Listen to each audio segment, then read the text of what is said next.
ಬ್ರಹ್ಮಶ್ರೀ ನಾರಾಯಣ ಗುರುಗಳ 172ನೇ ವರ್ಷದ ಜಯಂತಿ ನಾಳೆ ರಾಜ್ಯ ಸರ್ಕಾರದ ನೇತೃತ್ವದಲ್ಲಿ ಮಾನ್ಯ ಮುಖ್ಯಮಂತ್ರಿಗಳು ಸನ್ಮಾನ್ಯ ಶ್ರೀ ಡಿ ಕೆ ಶಿವಕುಮಾರ್ ಅವರು ಮತ್ತು ಭಾಗವಹಿಸಿಕೊಂಡು ಸಂಜೆ 6 ಗಂಟೆಗೆ ಬೆಂಗಳೂರಿನ ರವೀಂದ್ರ ಕಲಾಕ್ಷೇತ್ರದಲ್ಲಿ ನಡೆಸೋದಕ್ಕೆ ಆಯೋಜನೆಯನ್ನು ಮಾಡಿದ್ದಾರೆ.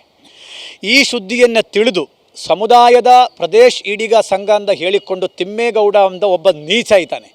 ಅವರು ಏನು ಮಾಡಿದರು, ಸಮುದಾಯದಲ್ಲಿ ನಾವು 7 ಜನ ಸ್ವಾಮೀಜಿಗಳಿದ್ದೀವಿ, ಆದರೆ 2 ಸ್ವಾಮೀಜಿಗಳ ಹೆಸರು ಕೊಟ್ಟರು. ವಿಖ್ಯಾತಾನಂದ ಸ್ವಾಮೀಜಿ ಮತ್ತು ರೇಣುಕಾನಂದನ ಹೆಸರನ್ನು ಕೊಟ್ಟರು. ಇದನ್ನು ಪ್ರಶ್ನೆ ಮಾಡಿ ನಾನು ಕನ್ನಡ ಮತ್ತು ಸಂಸ್ಕೃತಿ ಇಲಾಖೆಯಲ್ಲಿ ಮನವಿಯನ್ನು ಕೊಟ್ಟರು. ನೋಡಿ, ಸಮಾಜದಲ್ಲಿ 7 ಜನ ಸ್ವಾಮೀಜಿಗಳಿದ್ದಾರೆ, ಅವರನ್ನು ಅಷ್ಟರೂ ಕರಿ ಅಂತಕ್ಕಂಥ ಮನವಿಯನ್ನು ಕೊಟ್ಟಾಗ ಅವರು ಮಂತ್ರಿಗಳ ಜೊತೆ CM ಜೊತೆ ಎಲ್ಲರ ಜೊತೆ ಚರ್ಚೆ ಮಾಡಿಕೊಂಡು 7 ಜನವನ್ನ ಸ್ವಾಮೀಜಿಗಳನ್ನೇ ಇನ್ವಿಟೇಷನ್ ಲೆಟರಲ್ಲಿ ಹೆಸರುಗಳು ಹಾಕಿ ಅವರ ಮಠಕ್ಕೆ ಗೌರವವನ್ನು ಕೊಟ್ಟು ಸಂಪೂರ್ಣವಾಗಿ ಕಳೆದ 4 ದಿನ ಹಿಂದೆ ಸೋಷಿಯಲ್ ಮೀಡಿಯಾಗಳಲ್ಲಿಯೂ ಕೂಡ ನನ್ನ ಕೈಯಲ್ಲಿದೆ ಅದು. ಆದರೆ ನಮ್ಮ ಸಮುದಾಯದ ಒಬ್ಬ ಮಂತ್ರಿ ಆಗಿರತಕ್ಕಂಥ ಮಧು ಬಂಗಾರಪ್ಪ ಅಂತ ಒಬ್ಬ ಅಯೋಗ್ಯ ಅವನೇನು ಮಾಡಿದ್ದಾನೆ, ಇದನ್ನು ಸುದ್ದಿಯನ್ನು ತಿಳಿದು ಯಾವುದೂ ಕಾರಣಕ್ಕೂ ಕೂಡ ಪ್ರಣವಾನಂದ ಸ್ವಾಮೀಜಿಯನ್ನೇ ಹಾಕಂಗಿಲ್ಲ ಅಂತ ಹೇಳಿಬಿಟ್ಟು ಆತ CMನ ಭೇಟಿಯಾದರು. ಸಂಬಂಧಪಟ್ಟ ಮಂತ್ರಿಗಳನ್ನೇ ಭೇಟಿಯಾದ ಮೇಲೆ ಅವರೆಲ್ಲರೂ ಕೂಡ ಹೇಳಿದ್ರು, ಮಧು ಇದು ಸರಿಯಲ್ಲ, ಇದು ಬೇಡ, ಅದು ಅವರು ಇರಲಿ ಅಂತಕ್ಕಂಥ ಮಾತನ್ನು ಹೇಳಿದರು. ಆದರೆ ಅದಕ್ಕೂ ಕೂಡ ದೇಶವನ್ನೇ ತಾಳಲಾರದೆ ಏನು ಮಾಡಿದರು, ಇವತ್ತು ಮುಂಚೆಲೇ ಫ್ಲೈಟಲ್ಲಿ ಡೆಲ್ಲಿಗೆ ಹೋಗಿ ಸಂಬಂಧಪಟ್ಟ ಕಾಂಗ್ರೆಸ್ಸಿನ ಹೈಕಮಾಂಡಿಗೆ ತಪ್ಪು ಮಾಹಿತಿಗಳನ್ನು ಕೊಟ್ಟು ರಾಹುಲ್ ಗಾಂಧಿನ ಬೈದಿದ್ದಾರೆ, ಖರ್ಗೆಗೆ ಬೈದಿದ್ದಾರೆ ಅಂತ ಹೇಳಿಬಿಟ್ಟು ಇವತ್ತು ನನ್ನ ಹೆಸರನ್ನು ತಗ್ಗಿಸಿ ಸುಮಾರು 12 ಗಂಟೆಗೆ 2ನೇ ಇನ್ವಿಟೇಷನ್ ಲೆಟರನ್ನು ಇವತ್ತು ಇದು ಸೋಷಿಯಲ್ ಮೀಡಿಯಾಗಳಲ್ಲಿ ಹಾಕಿದರು. ಮತ್ತು ಕನ್ನಡ ಮತ್ತು ಸಂಸ್ಕೃತಿ ಇಲಾಖೆಯಿಂದ ನನಗೆ ಫೋನ್ ಮಾಡಿದರು, ಸ್ವಾಮೀಜಿಗಳೇ ತಮ್ಮ ಹೆಸರು ನಾವು ತೆಗೆದಿದ್ದೀವಿ, ಯಾಕಂದರೆ CM ಆಫೀಸಿಂದ ಇನ್ಸ್ಟ್ರಕ್ಷನ್ ಬಂದಿದೆ ಅಂತ ಈ ರೀತಿಯಲ್ಲಿ. ಆದ್ದರಿಂದ ನಮ್ಮ ಮಾನ್ಯ ಮುಖ್ಯಮಂತ್ರಿಗಳಿಗೆ ನಾನು ಮನವಿ ಮಾಡೋದು ಒಂದೇ, ಮುಖ್ಯಮಂತ್ರಿಗಳೇ ತಾವು ಮುಖ್ಯಮಂತ್ರಿಗಳಾಗೋದಕ್ಕೋಸ್ಕರ ನಾವು ಹಗಲಿರುಳು ಕೂಡ ಬೀದಿಯಲ್ಲಿ ನಿಂತು ಹೋರಾಟ ಮಾಡಿರ್ತಕ್ಕಂಥ ಸ್ವಾಮೀಜಿ ನಾನು, ನನ್ನ ಜೊತೆ 32 ಹಿಂದುಳಿದ ಸಮುದಾಯಗಳನ್ನ ಸೇರಿಸಿಕೊಂಡು ಹೋರಾಟ ಮಾಡಿರ್ತಕ್ಕಂಥದ್ದು, ಮಾನ್ಯ ಸಿದ್ದರಾಮಯ್ಯನವರನ್ನು ಎದುರಾಕಿಕೊಂಡು ನಾನು ಹೋರಾಟ ಮಾಡಿರ್ತಕ್ಕಂಥದ್ದು. ತಾವು ಇದನ್ನು ವಿಶೇಷವಾಗಿ ಗಮನಿಸಬೇಕು. ಮತ್ತು ಮಧು ಬಂಗಾರಪ್ಪ ಅಂತ ಒಬ್ಬ ನೀಚ ವ್ಯಕ್ತಿ ನಿಮ್ಮ ಸಂಪುಟ ಸಚಿವದಲ್ಲಿದ್ದರೆ ಅಷ್ಟೇ ಅಲ್ಲ, ಎಜುಕೇಷನ್ ಡಿಪಾರ್ಟ್ಮೆಂಟಿಗೆ ಆ ಇಲಾಖೆಗೆ ಕೊಟ್ಟಿದ್ದರಿಂದ ಇಷ್ಟು ದೊಡ್ಡ ಮಟ್ಟದ ದೇಶವನ್ನೇ ಸಾಧಿಸುವ ಒಬ್ಬ ಮಂತ್ರಿಯನ್ನು ನೀವು ಹಿಡ್ಕೊಂಡಿದ್ರೆ ನಿಮ್ಮ ಇಲಾಖೆಗೆ ಮಕ್ಕಳ ಭವಿಷ್ಯ ಮೇಲೆ ಕೂಡ ಇದು ಪರಿಣಾಮವನ್ನು ಬೀಳುತ್ತೆ.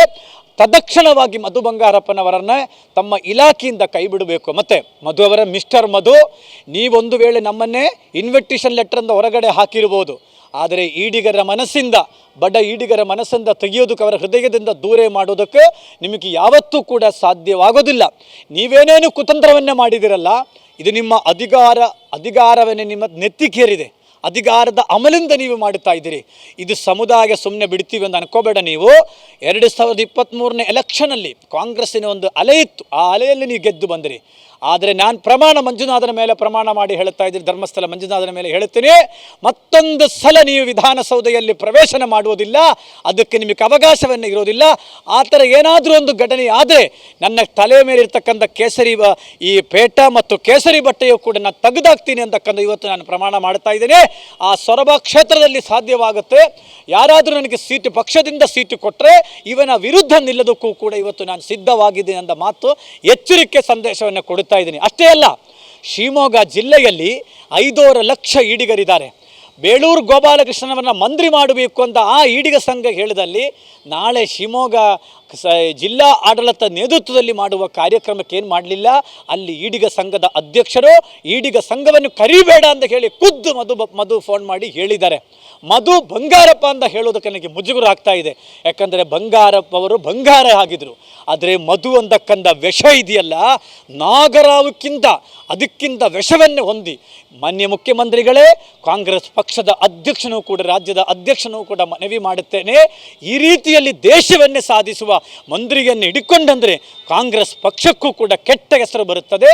ಆದ್ದರಿಂದ ನಾಳೆ ರಾಜ್ಯಾದ್ಯಂತರ ಜಿಲ್ಲಾ ಮಟ್ಟದಲ್ಲಿ ರಾಷ್ಟ್ರೀಯ ಈಡಿಗ ಮಹಾಮಂಡಳಿಯ ನೇತೃತ್ವದಲ್ಲಿ ಗಾಂಧಿ ಸ್ಟ್ಯಾಚ್ಯೂ ಕೆಳಗಡೆ ಕಪ್ಪು ಬಟ್ಟೆಯನ್ನು ಹಾಕಿಕೊಂಡು ನಾವು ಕೂಡುತ್ತೇವೆ. ಮಧು ಬಂಗಾರಪ್ಪ ಹಾಗೂ ತಿಮ್ಮೇಗೌಡರ ವಿರುದ್ಧ ಘೋಷಣೆಯನ್ನೇ ಕೂಗುತ್ತೇವೆ.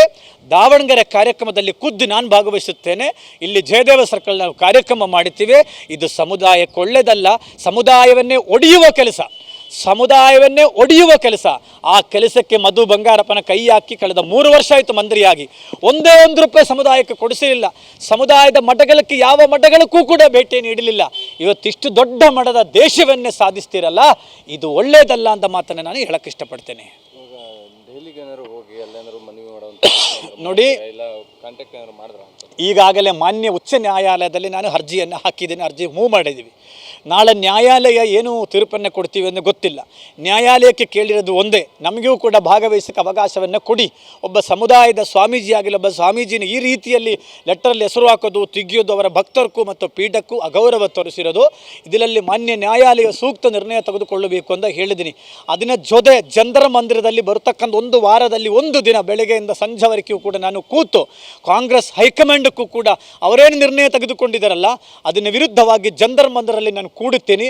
ಈ ರೀತಿಯಲ್ಲಿ ಕುತಂತ್ರವನ್ನು ಮಾಡಿದಕ್ಕೋಸ್ಕರ ಮತ್ತು ಮಧು ಬಂಗಾರಪ್ಪನವರ ಇಲಾಖೆಯಲ್ಲಿ ಕಳೆದ 3 ವರ್ಷ ಏನೇನು ನಡೆದಿದೆ ಅದಕ್ಕೆ ಸಾಕ್ಷಿ ಸಮೇತ ಏನೇನು ಮಾಡಬೇಕು ಅಂತಕ್ಕಂಥದ್ದು ಕೂಡ ನಾನು ಪಣ ತೊಟ್ಟಿದ್ದೇನೆ. ಅದೆಲ್ಲವನ್ನೇ ಕೂಡ ನ್ಯಾಯಾಲಯದ ಮುಂದೆಯೂ ತರ್ತೀನಿ, ಹೋರಾಟವೂ ಕೂಡ ಮಾಡುತ್ತೇನೆ, ಯಾವುದೋ ಪ್ರಶ್ನೆವನ್ನೇ ಇಲ್ಲ. ಅಷ್ಟೇ ಅಲ್ಲ, ಈಗಾಗಲೇ ಮಧು ಬಂಗಾರಪ್ಪನ ಕೆಲವೊಂದು ಸಿಬ್ಬಂದಿಗಳಂತಲ್ಲ ಅವನ ಅನುಯಾಯಿಗಳು ಫೋನ್ ಮಾಡಿ ಜೀವ ಬೆದರಿಕೆ ಕೂಡ ಹಾಕತಕ್ಕಂಥ ಕೆಲಸಕ್ಕೆ ಕೂಡ ಹಿಡಿದಿದ್ದಾರೆ.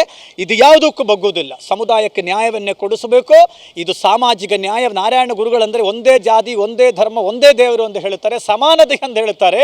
ಇವನ್ ನಮ್ಮವ ಅಂತ ಹೇಳಿರ್ತಕ್ಕಂಥ ಬಸವಣ್ಣವನ ದಾರಿಯಲ್ಲಿ ಹೋಗಿರ್ತಕ್ಕಂಥ ನಾರಾಯಣ ಗುರುಗಳು ಅವರದೇ ಹೆಸರನ್ನು ಹಿಡ್ಕೊಂಡು ಈ ರಾಜಕೀಯವನ್ನು ಮಾಡುತ್ತಾ ಇದ್ದಾರಲ್ಲ, ಇದು ಸಹಿಸುವ ಪ್ರಶ್ನೆವೇ ಇಲ್ಲ ಅಂತ ಹೇಳ್ತೇನೆ.